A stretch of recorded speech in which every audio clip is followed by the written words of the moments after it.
I just faced a car lover's worst nightmare.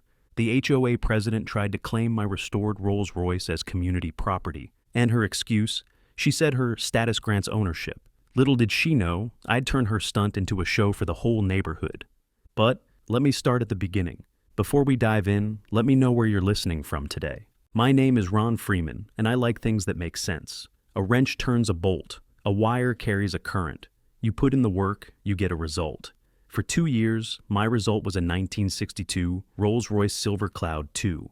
I found her in a barn, looking less like a car and more like a rusty bathtub where raccoons had raised a family, but I saw the bones. I saw the ghost of what she was.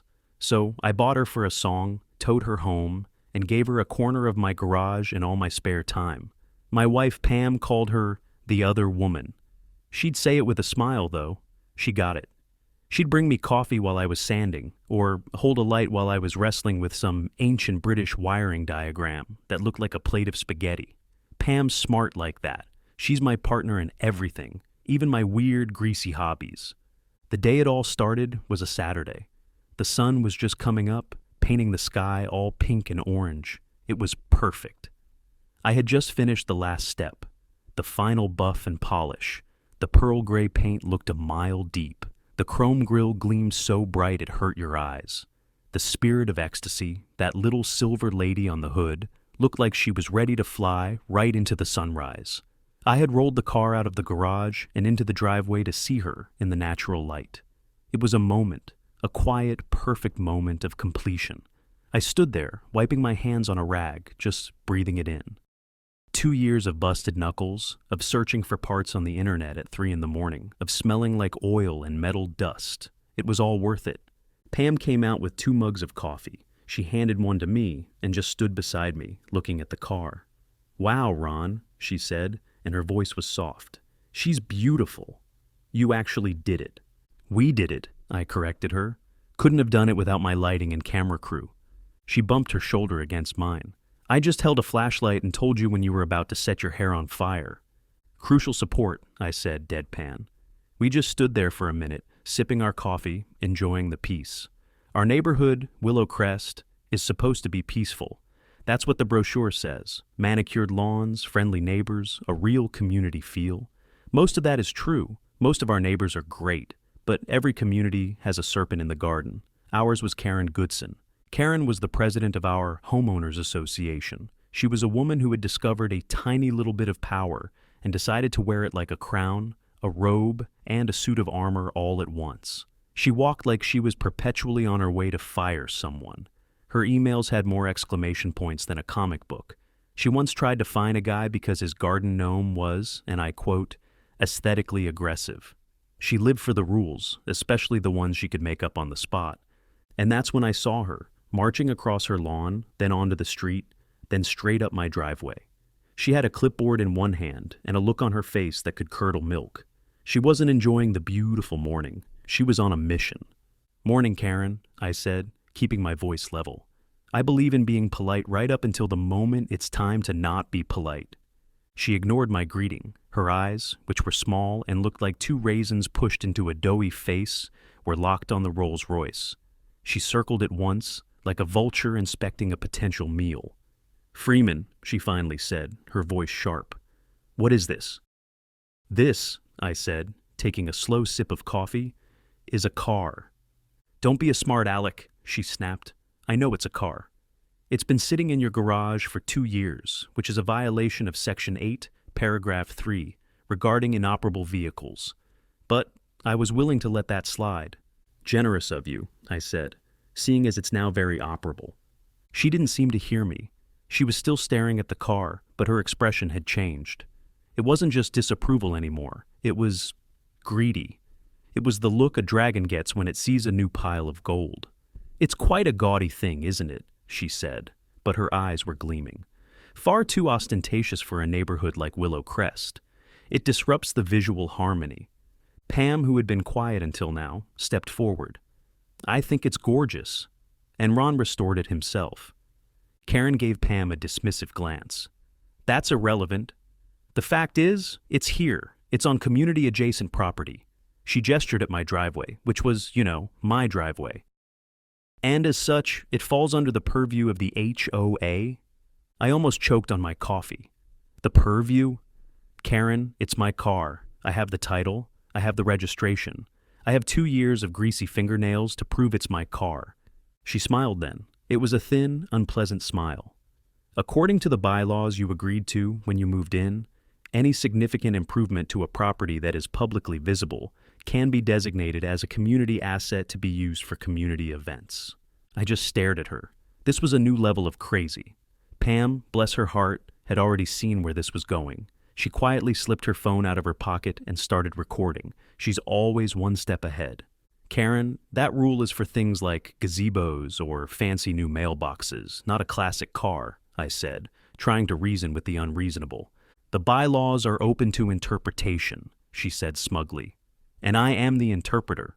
She reached into the pocket of her sensible khaki pants and pulled out a large yellow plastic tag, the kind you'd see on a piece of evidence. It had a long zip tie attached to it.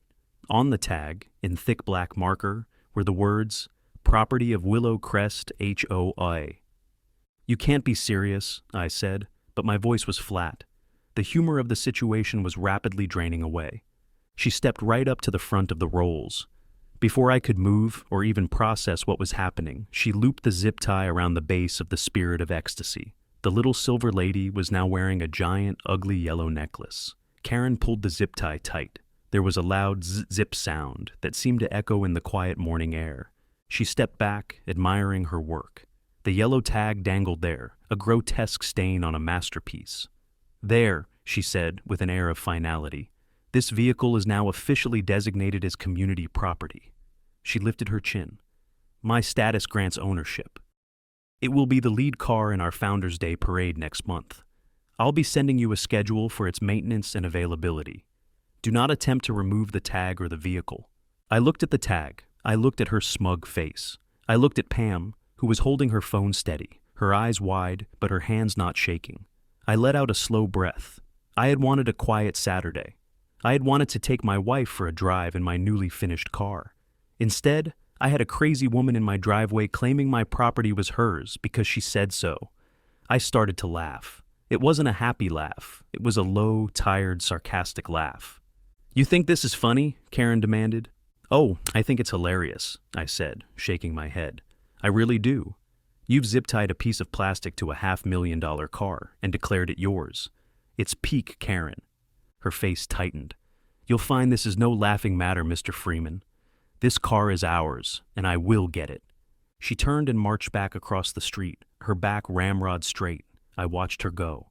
The beautiful sunrise was forgotten. The smell of fresh coffee was gone. All I could see was that stupid yellow tag, an insult in plastic and ink. Pam finally lowered her phone. "What are you going to do?" she asked. I looked at her and then back at the car. The war had just been declared, and the first shot was a zip tie. I knew right then this wasn't a simple fix. This was going to get complicated, and I had a feeling it was going to get a whole lot dumber before it got any smarter. Pam and I went inside, and she immediately uploaded the video from her phone to our computer. We watched it twice. The first time, I was just angry. The second time, I started to see the details. The way Karen's eyes fixated on the car. The pre-written tag she already had in her pocket. This wasn't a spur-of-the-moment decision. This was premeditated absurdity. "She's been planning this," Pam said, pointing at the screen. "Look, she didn't even hesitate. She knew exactly what she was going to do. She wants status without work. The car is a shortcut. The story of me in that car wasn't about money, not really. It started with my grandpa. He was a mechanic, a real wizard with engines. He could listen to a motor and tell you exactly which valve was sticking, just by the sound. He had a picture of a silver cloud on his workshop wall. It was his dream car. He'd point to it and say, 'Ronnie, that's not just a car. That's engineering as art. One day, I'll have one.' He never did. Life got in the way, as it does, but he passed the love of the machine on to me. He taught me how to hold a wrench, how to read a wiring diagram, how to have patience with something that was built to outlast you. When he passed away, he left me his tools. A big, red, rolling chest full of wrenches, sockets, and drivers, each one worn smooth by his hands. That toolbox was more valuable to me than gold. For years, I just did my own maintenance, fixed up an old truck, helped out friends. But the image of that silver cloud was always in the back of my mind. Then, 2 years ago, I saw the ad. Old British car, for parts or Brave Restorer. The pictures were terrible. It was covered in dust and hay, sitting in a collapsed section of a barn. But I could see the shape. I knew the curve of that fender. I drove 3 hours into the countryside to see it. The owner thought I was crazy. "Thing's been sitting there for 30 years, he said, spitting tobacco juice, probably rusted through to the ground. It was bad, but it wasn't that bad. The frame was solid, the engine was all there, just seized up. The interior was a disaster, but the wood trim, under a layer of mold, was still beautiful walnut burl. It was a massive project, a mountain of work. But it was my grandpa's dream. It felt like a responsibility. So I made a deal, hauled it home, and the journey began. Pam was a saint through it all. Our garage became my second home. The first year was just disassembly and cleaning. Every single nut, bolt, and washer was taken off, cleaned, cataloged, and stored. I pulled the engine and rebuilt it piece by piece on a stand. I learned more about Lucas Electrics, the infamous Prince of Darkness, than any sane person should ever know. I spent hours online, on forums with old British guys who would argue for pages about the correct shade of gray for a spark plug wire. Pam would set up a speaker and play music for me. She'd read me articles while I was under the car, covered in grease. She learned the names of parts. "Did the new SU carburetor jet arrive yet?" she'd ask. She was my partner. When I finally got the engine to turn over for the first time, we both whooped so loud, our neighbor Hank came over to see if we were okay. He saw the grin on my face and just nodded. "Figured it was something good," he said. The bodywork took another 6 months, sanding, filling, priming, sanding again. Then the paint. I rented a booth and spent a weekend laying down coat after coat of that perfect pearl gray. When I brought it home, it finally started to look like a car again. The last few months were all about the details, re-chroming the bumpers, polishing every piece of trim, installing the new leather seats I'd had custom made. It was a slow, methodical process. It was therapy. And now, here was Karen Goodson, trying to slap a sticker on it and call it hers. She didn't see the 2 years of labor. She didn't see the tribute to my grandfather. She didn't see the partnership with my wife. She just saw a shiny toy that she wanted. "So, what's the first step?" Pam asked, snapping me out of my thoughts. She had a notepad out. "She's the planner. I'm the guy who hits things with a hammer until they work. We make a good team." "First step," I said, walking over to the window and looking out at the car. The yellow tag was still there, flapping in the breeze.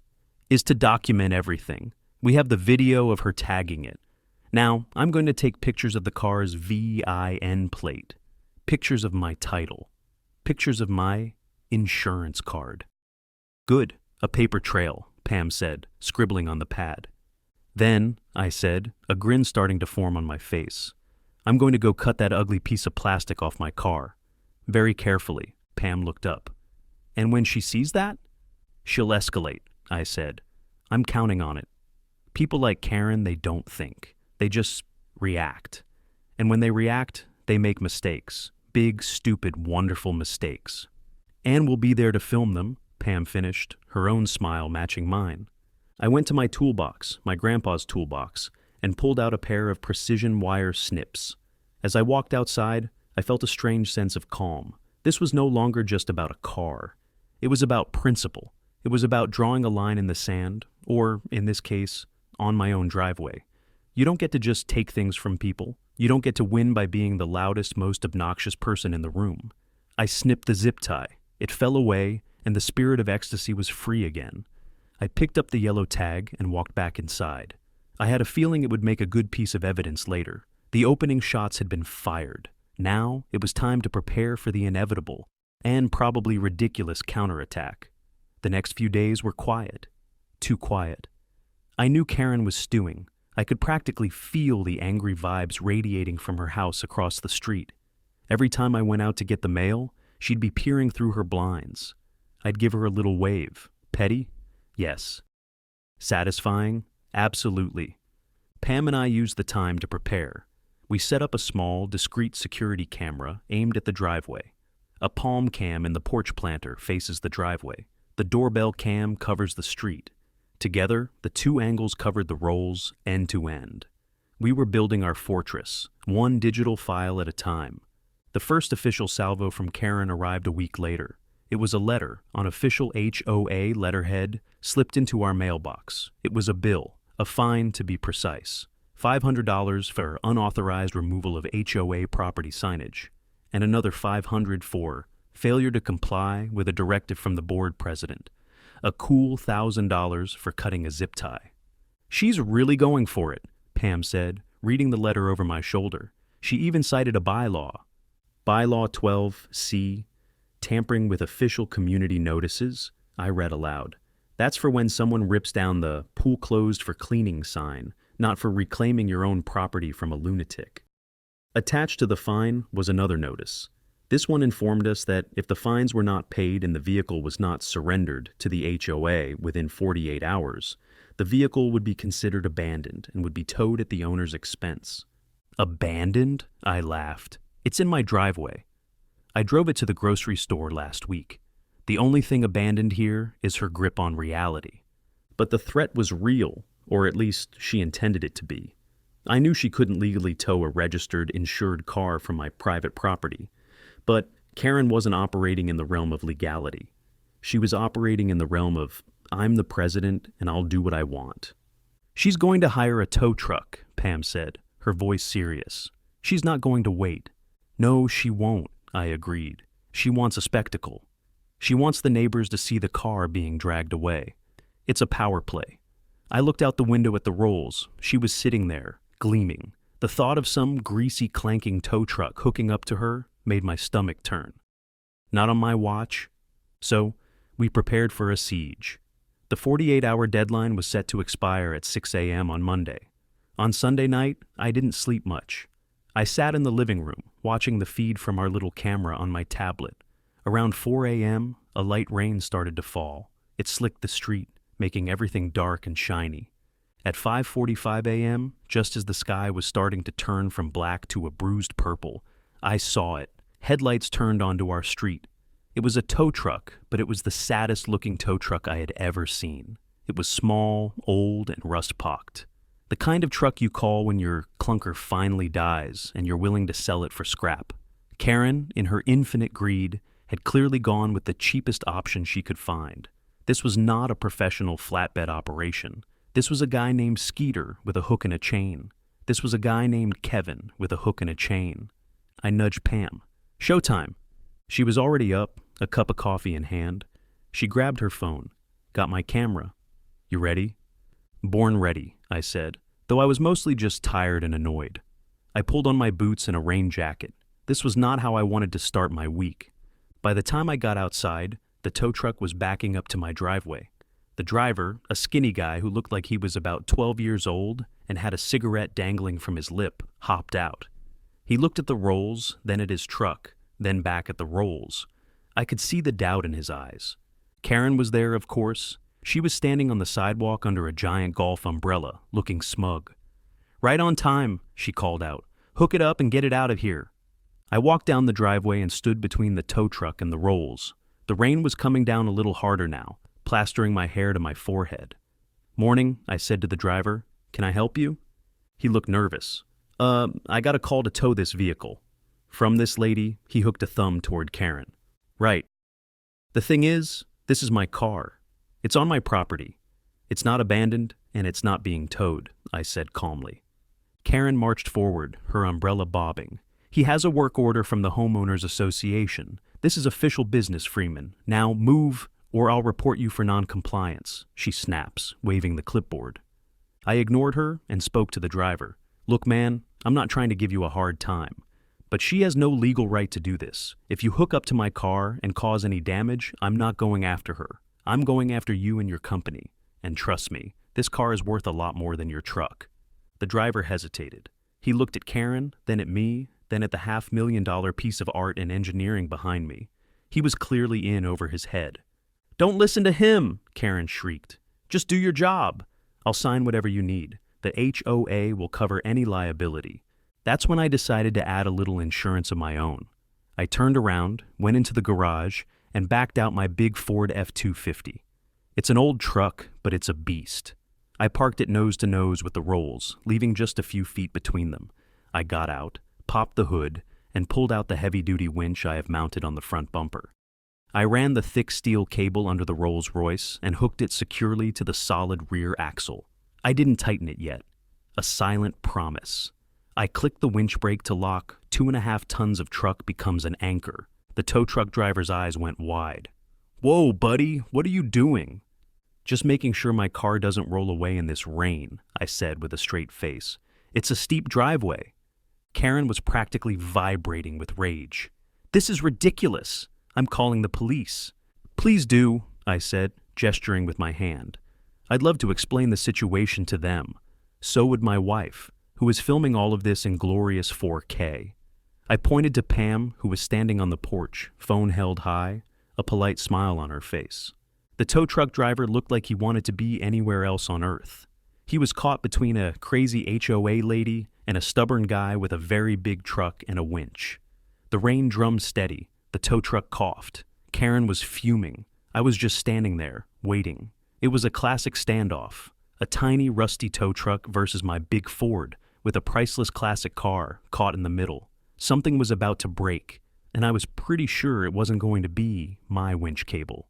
The tow truck driver, whose name I learned was Kevin, looked from me to Karen, then down at his flimsy-looking hook. He was sweating, even in the cool morning rain. He was a kid caught in a fight way above his pay grade. "Just hook it up," Karen yelled, her voice getting shrill. "Are you going to let him intimidate you?" "I'm your client." Kevin looked at me. I just gave him a calm, level stare. I wasn't trying to be intimidating. I was just stating facts. "Your choice, man," I said quietly. "But I'd think real hard about it. That woman over there promises a lot of things. I'm promising you a lawsuit if you scratch my car." He chewed on his lip. He finally let out a big sigh and turned to Karen. "Ma'am, I don't think I can do this. This is private property. The vehicle isn't in a fire lane. I could lose my license." Karen's face went from smug to furious in a split second. It was like watching a storm cloud roll in. "You will do as you're told. I have a signed work order. The HOA is a legal entity." "The HOA isn't a court of law," I added helpfully. The driver was about to back down. I could see it. But Karen wasn't having it. She pulled a wad of cash out of her coat pocket. "Here," she said, shoving it at him. "A $200 bonus, in cash, right now. Just get it hooked and pull it to the street. That's all I'm asking." Kevin's eyes flickered to the cash. $200 is $200, especially at 6 in the morning in the rain. His professionalism, what little there was, evaporated. Greed won. He snatched the money from her hand and stuffed it in his jeans. "All right, fine," he mumbled. "But if anything happens, it's on you." "Just get it done," Karen hissed. He turned back to the rolls, all business now. He unspooled his chain and started looking for a place to hook on. I knew exactly what he was going to do. He was going to try to hook onto the front suspension. It was the easiest place to grab, but it was also a great way to destroy the alignment and scratch the chrome. "Don't you dare," I said, my voice low and hard. He ignored me. He lay on the wet ground and tried to attach his big greasy J-hook to the delicate front axle. While he was fumbling around under there, I walked back to my truck, got in, and fired up the engine. Then I hit the switch for the winch. The electric motor whirred to life. The steel cable I had run under the rolls to its rear axle slowly tightened. Zzzz. The slack disappeared. The cable went taut as a guitar string. The rear of the Rolls-Royce hunkered down just a fraction of an inch. It was now anchored to 2.5 tons of American steel. Kevin, the tow driver, finally got his hook and a nylon strap secured around the front end of the rolls. He got up, dripping wet, and scurried back to his truck. "All right, stand back," he yelled, trying to sound tough. He got in his little truck, revved the engine, and put it in gear. The tow chain clanked and went tight. The little truck's engine whined. Its back tires spun on the wet asphalt, squealing. The Rolls-Royce didn't move, not an inch. It was a tug-of-war between a gnat and an elephant. "Give it more gas," Karen screamed over the engine noise. Kevin stomped on the accelerator. The little truck's engine screamed in protest. The whole vehicle shuddered. The tow chain was stretched to its limit. My winch cable was holding firm. The Rolls was caught in a physics experiment being pulled in two directions at once. And then it happened. There was a sound like a gunshot. Crack! The nylon strap that Kevin had used to connect his chain to the car snapped. The tow chain, suddenly free, whipped back and slammed against the side of his own truck with a loud clang. At the same time, the sudden release of tension caused the Rolls to lurch forward a tiny bit. One of the big chrome hubcaps, already loosened by the strain, popped off. The hubcap skated like a silver coin on ice, spun once in the street, and went still. Kevin checks his clipboard. No winch rating for this weight. If I pull, I lose my license. There was a moment of perfect silence, broken only by the patter of the rain and the sputtering engine of the tow truck. Kevin killed the engine. He just sat there in his cab for a second, staring at the snapped strap. Then he slowly got out. He didn't look at me. He didn't look at the Rolls. He walked over to Karen, his face pale. He pulled the wad of cash out of his pocket and threw it on the wet ground at her feet. "Forget it," he said, his voice shaking with anger and fear. "This job ain't worth it. You're crazy. He's crazy. I'm out." He didn't even bother to retrieve his broken strap or his chain. He just got back in his sad little truck, started it up, and drove away, leaving a trail of black smoke behind him. Karen stood there, frozen, staring at the money on the ground and the lonely hubcap in the middle of the street. Her grand plan had literally snapped in half. I walked over, picked up the hubcap, and wiped it clean with my sleeve. Not a scratch on it. I looked at Karen. Her face was a mask of pure, undiluted fury. She had been publicly humiliated. Her hired muscle had quit. Her power play had failed spectacularly. "Looks like you're gonna need a new plan," I said, not even trying to hide the satisfaction in my voice. She didn't say a word. She just gave me a look of such intense hatred that it was almost impressive. Then she turned and stomped back to her house, leaving her $200 getting soaked in a puddle on the sidewalk.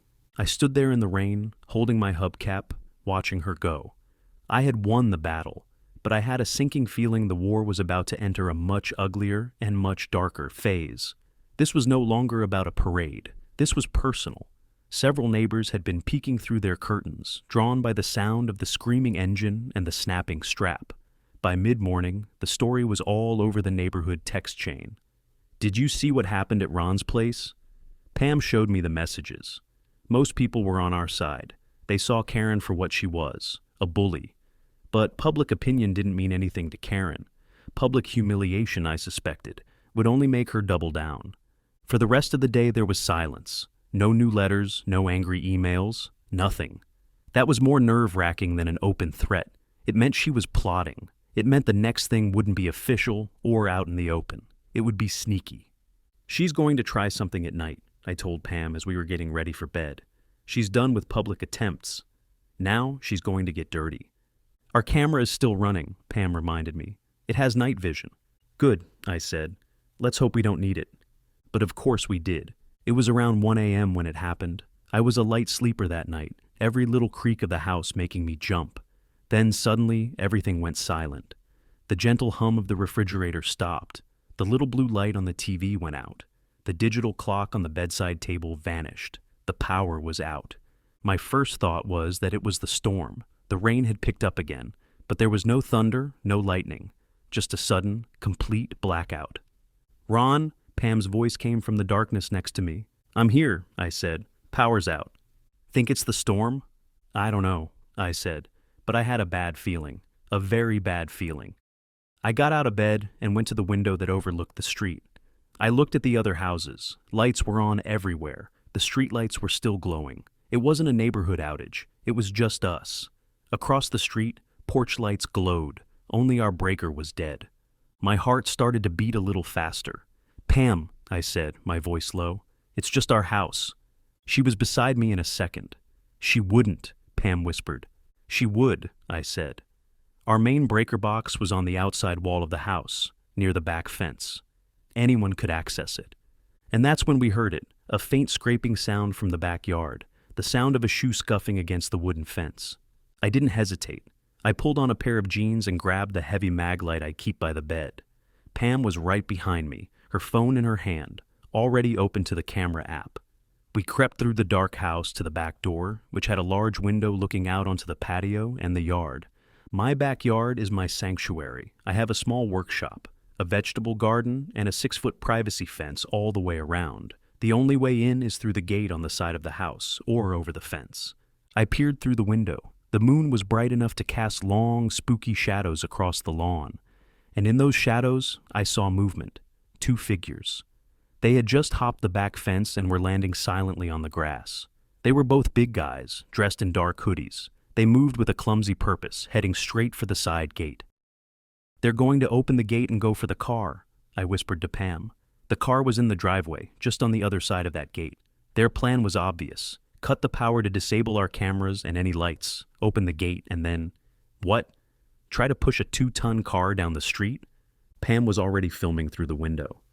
"I've got them," she whispered back. My mind was racing. Call the cops? Yes, definitely. But if I called them now, the guys might hear me, hop the fence, and be gone before the police arrived. I needed to keep them here. I needed to catch them in the act. The core question I'd been wrestling with, when do you stand your ground versus when do you call the cops, suddenly had a new option. Why not do both? I formulated a plan. It was risky, but simple. "Keep filming," I told Pam. "I'm going out the front." She grabbed my arm. "Ron, be careful." "They're idiots, not assassins," I said, trying to sound more confident than I felt. "They're here to move a car, not to fight." I slipped out the front door, silent as a shadow. I crept along the front of my house, staying in the darkness. The side gate they were heading for had a simple latch on the inside, but on the outside, it had a heavy-duty bolt that I could lock with a padlock. I always kept the padlock hanging open on the bolt, ready to be used. I got to the corner of the house just as the 2 figures reached the gate from the inside of the yard. I could hear them whispering. "It's just a latch," one of them grunted. "Karen said this would be easy." Karen. The confirmation was all I needed. I heard the metallic click of the latch being lifted. The gate started to swing open. This was my moment. I stepped out from the corner of the house, right into their path. I held up the big heavy mag light and switched it on. The bright beam hit them right in the faces. They both froze like deer in headlights, shielding their eyes. "Looking for something?" I asked, my voice calm and even. One of them gave me a hard, open hand shove. It wasn't a real punch, more of a panicked, "get out of my way" push. I stumbled back a step, but I was expecting it. It was exactly the opening I needed. As he pushed past me to get out of the now open gate, I did 2 things at once. I swung the heavy gate shut behind him and slammed the exterior bolt across. Clank. Then, with my other hand, I shoved the second guy, who was still half blinded and confused, back into the yard. He tripped over his own feet and fell onto the grass. It was over in 3 seconds. One guy was outside the fence, now looking at a locked gate from the wrong side. The other guy was inside, trapped. I clicked the padlock shut on the bolt. Click. The sound was incredibly satisfying. Pam calls from the porch. "Congratulations?" "You're in timeout." The guy outside the gate started panicking. "Hey, let him out." The guy inside got to his feet. "What the heck, man?" "Sorry, fellas," I said, shining the light on the locked padlock. "Gate's closed for the night. You should have called ahead." I then turned to the guy inside my yard. "You look thirsty. Stay right there." I walked back to my front door, where Pam was standing, still filming. The look on her face was a mixture of terror and awe. I gave her a wink, went inside, and came back out with 2 juice boxes from the fridge, apple grape. I went back to the fence and passed one through the slats to the guy trapped inside. "Here you go, big guy. Looks like you're going to be here for a minute." He just stared at the juice box in my hand as if I were an alien. Then I pulled out my phone, still keeping the light on them, and dialed 911. "Yes, hello," I said in a perfectly calm voice. "I'd like to report a trespassing. I have 2 gentlemen here who seem to be lost. One of them is currently locked in my backyard. The other one is, well, he's standing right here. My address is 121 Willow Lane. No rush. They're not going anywhere." The guy outside the fence heard me on the phone, and his eyes went wide. He took off, sprinting down the street. I didn't care. His friend was the prize, and more importantly, the evidence he left behind was even better. While we waited for the police, Pam came out with her phone, using its flashlight. "Ron, come look at this." She led me over to the breaker box. The main switch had been thrown, just as I suspected. But that wasn't all.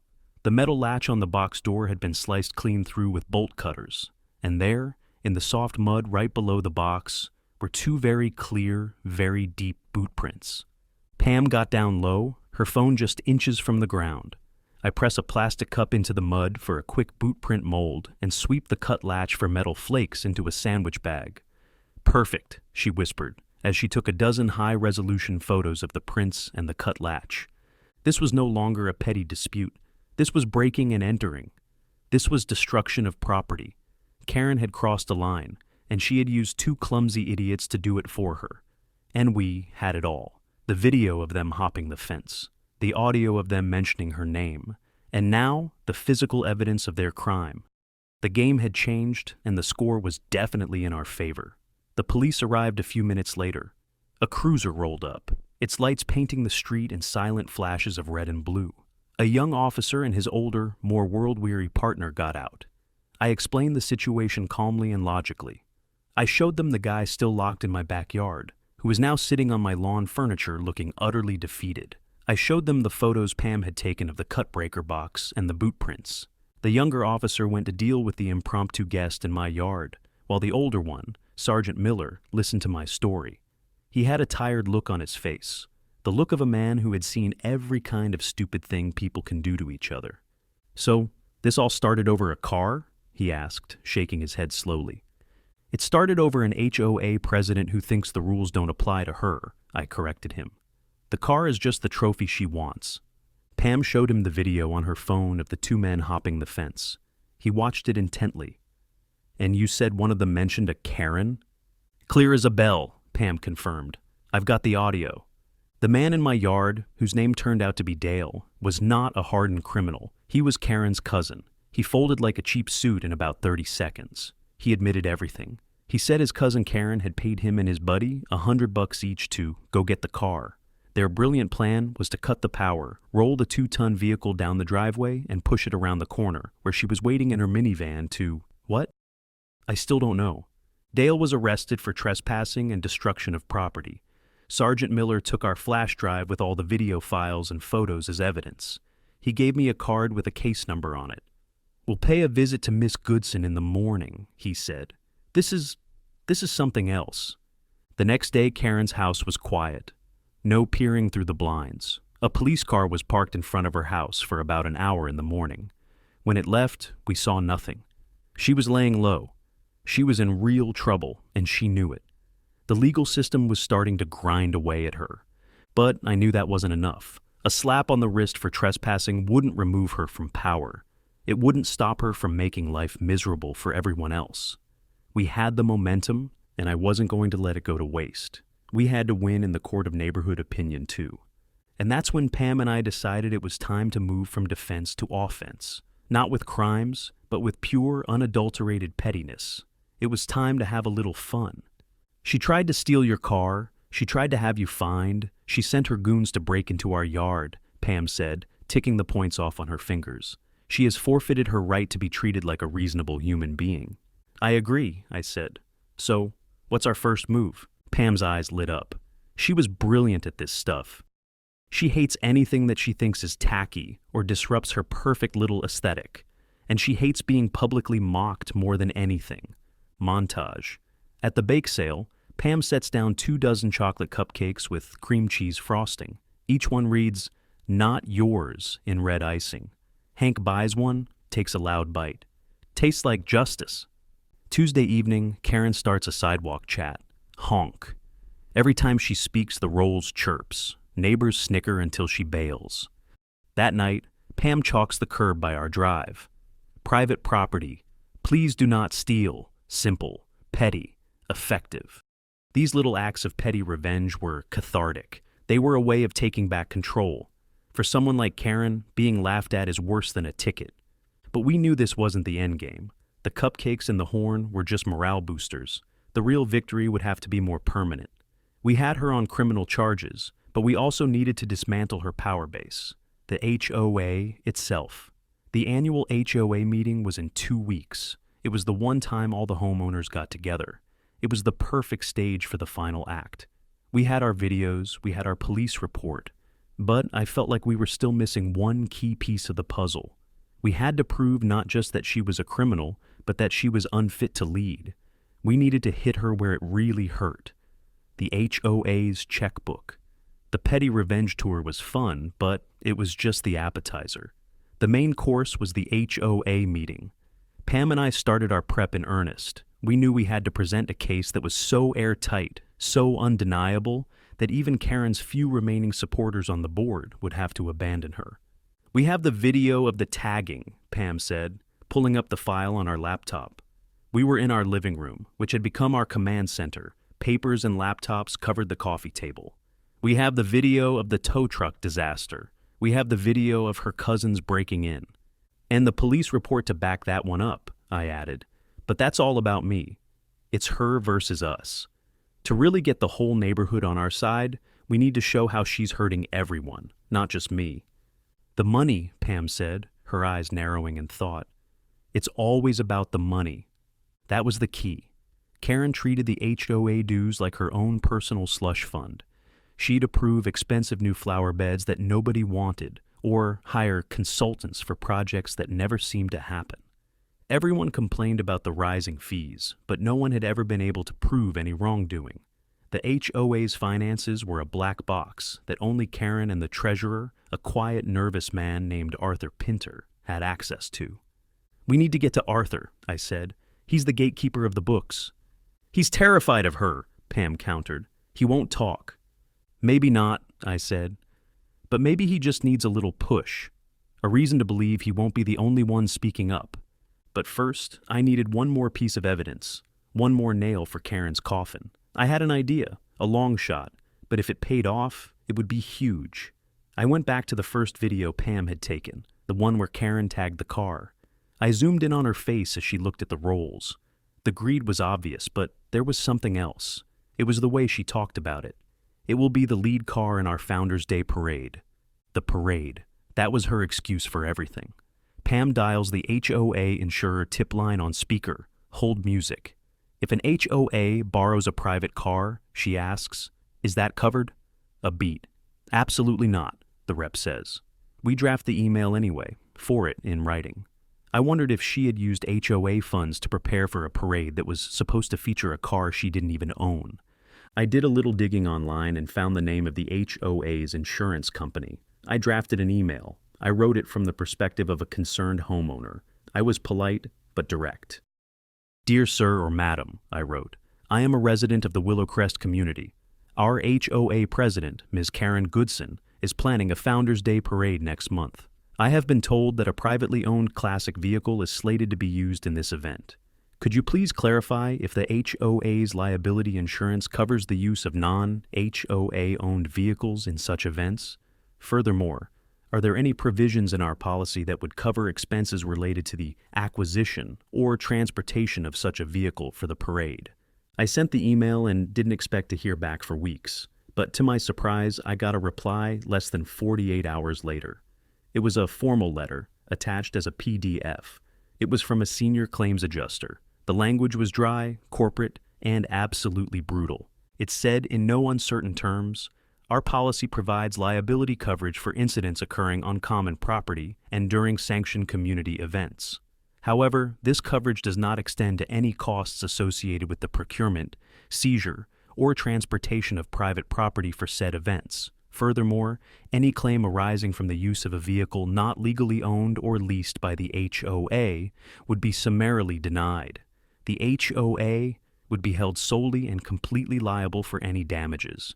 To be clear, there is no coverage for the activities you have described." I printed the letter. It was beautiful. It was the official Legal Eagle version of, "Are you kidding me?" Absolutely not. This letter proved that Karen was not only acting unethically, but she was also putting the entire community at massive financial risk, all for her own vanity project. Now, we had to build the presentation. I laid everything out on the dining room table. Exhibit A, the title to my car, clear, undeniable proof of ownership. Exhibit B, high-resolution photos of the car's vehicle identification number, VIN, on the chassis, matching the VIN on the title. Exhibit C, the video of Karen illegally tagging my car and claiming it as community property.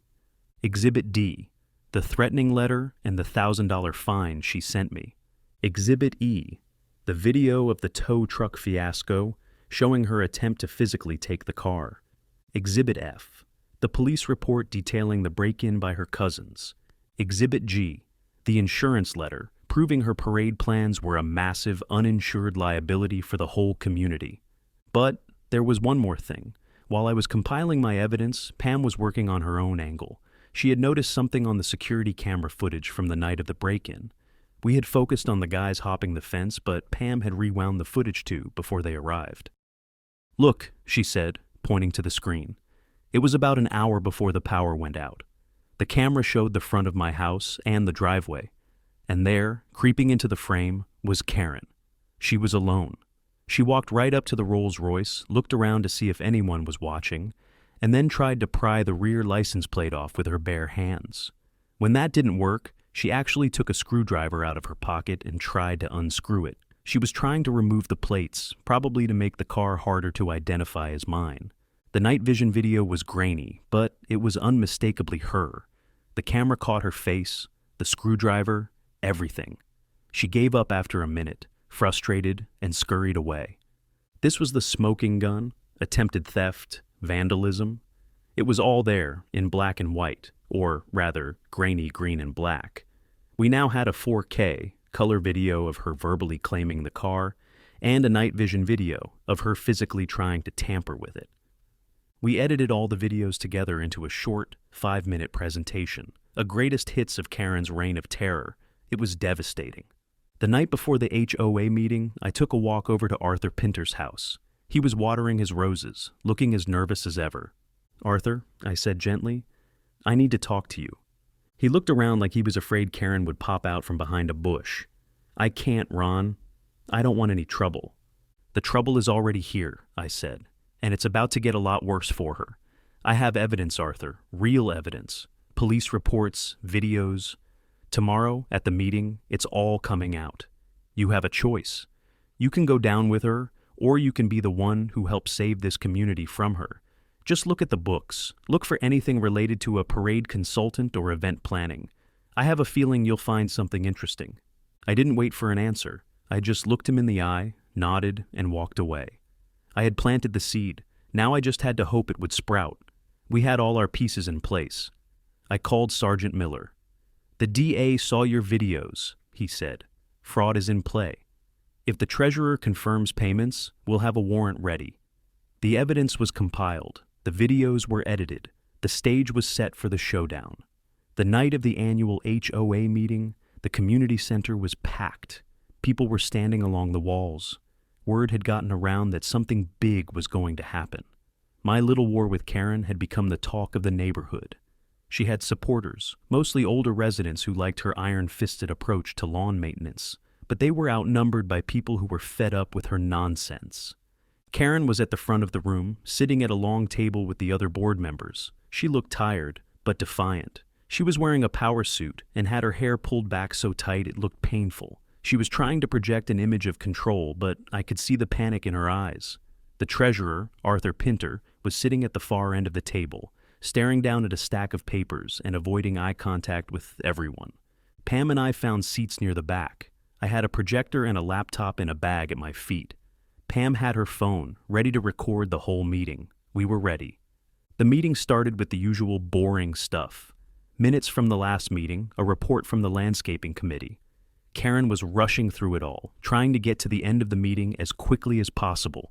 When she got to the new business section, she said, "Seeing no new business, I move to adjourn." That was my cue. I stood up. "Actually, Madam President," I said, my voice ringing out in the quiet room, "I have some new business to discuss."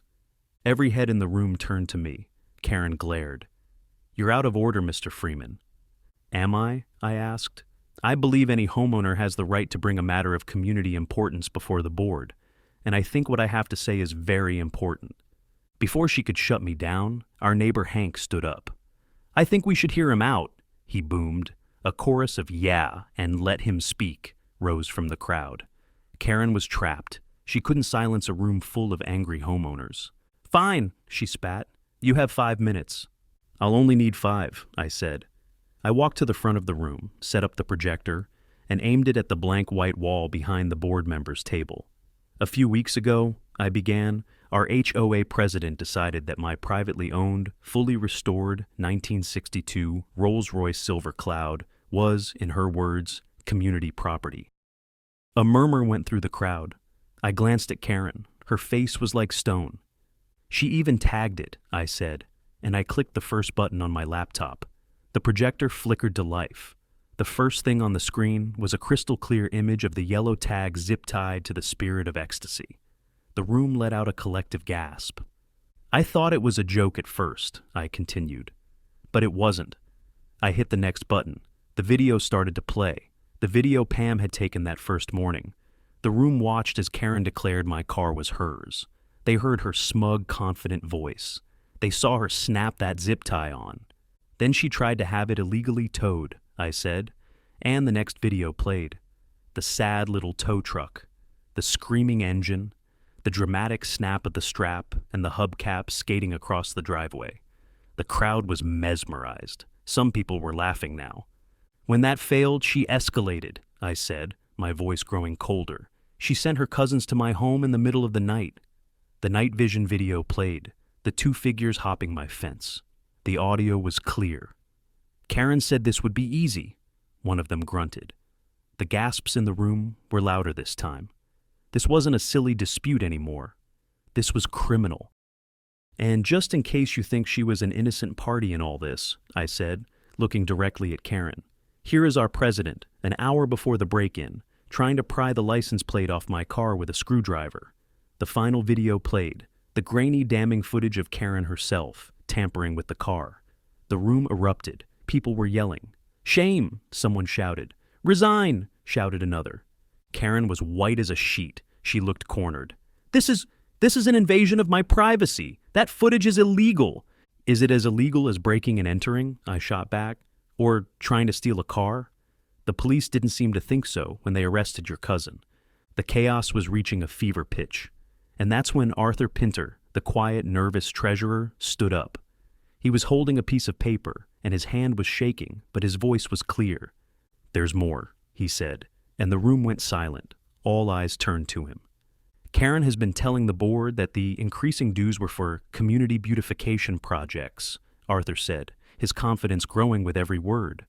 "But I did some digging, like Mr. Freeman suggested. I found an invoice, a $10,000 payment made last month to a parade consultant." He held up the paper.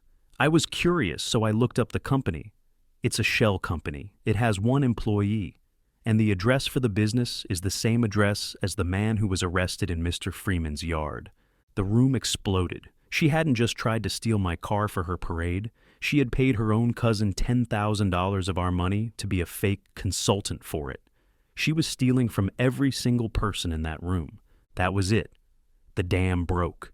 People were on their feet, shouting at the board. Karen just sat there, her face a crumpled mess. The game was over. She had been exposed completely and utterly. One of the other board members, a woman named Sharon, stood up and took the gavel from in front of Karen. "I think we need a vote," Sharon said, her voice shaking with rage. "A vote of no confidence. All in favor of removing Karen Goodson as president of the board. Say aye." A roar of aye filled the room. It was deafening. It was unanimous. "All opposed?" Sharon asked, for formality's sake. Silence. Not even Karen made a sound. "The motion carries," Sharon said. "Karen, you are removed from the board, effective immediately. And I believe the police have already been called outside. A cruiser idled. Miller had texted me. Standing by." As if on cue, 2 uniformed officers walked into the community center. They had been waiting outside. They walked straight up to the table. Sergeant Miller was with them. He looked at Karen. "Ma'am," he said, his voice devoid of any emotion. "Karen Goodson, we have a warrant for attempted theft and fraud. You'll be booked. Financial charges are pending." They cuffed her right there in front of everyone. The whole neighborhood she had tried so hard to rule over watched as her reign came to a quiet, humiliating end. The war was over, and we had won. Watching Karen Goodson being led out of the community center in handcuffs was a strange feeling. There was a part of me that felt a surge of pure, unadulterated victory. The bully had gotten her comeuppance. But another part of me just felt tired. It was a long, stupid, and stressful fight that never should have happened. All that energy, all that anger, all for what? Because one woman's ego couldn't handle not getting what it wanted. The meeting ended with the board appointing Sharon as the interim president and promising a full, transparent audit of the HOA's finances, led by a newly emboldened Arthur Pinter. The mood in the room shifted from anger to relief. People came up to me and Pam, shaking our hands, thanking us for standing up to her. Neighbor Hank clapped me on the back so hard I nearly fell over. "Knew you had it in you, Ron," he boomed. "That was better than television." Pam and I just smiled and nodded. We didn't feel like heroes. We just felt like two people who wanted to be left alone to live our lives in peace. We had been forced to fight, and we had used the tools we had: a camera, a computer, a winch, and a little bit of stubbornness. The next morning, the neighborhood felt different. It was quieter. The air seemed cleaner. A "for sale" sign appeared on Karen's lawn by the afternoon. The rumor was she made bail and was getting out of town as fast as she could. The charges against her were serious, and the evidence was overwhelming. Her little reign in Willowcrest was over for good. A few days later, I finally got to do what I had wanted to do all along. It was another beautiful Saturday morning. I went into the garage, uncovered the Rolls Royce, and checked her over. I popped the shiny hubcap back into place. It clicked on with a satisfying thud. The car was whole again. Pam squeezes my hand. "We keep what we build," I nod. "And we film what they break." Pam came out, not with coffee this time, but with a picnic basket. "Ready to go, driver?" she asked with a grin. "Ready as I'll ever be," I said. I opened the heavy passenger door for her. She slid onto the plush leather seat. I walked around, got into the driver's seat, and turned the key. The big V8 engine purred to life with a low, contented rumble. It was the sound of victory. I backed the car slowly out of the driveway. The pearl gray paint shimmered in the sun. The spirit of ecstasy seemed to be smiling. Instead of heading straight for the main road, I took a slow lap around the block. It wasn't a victory lap, not really.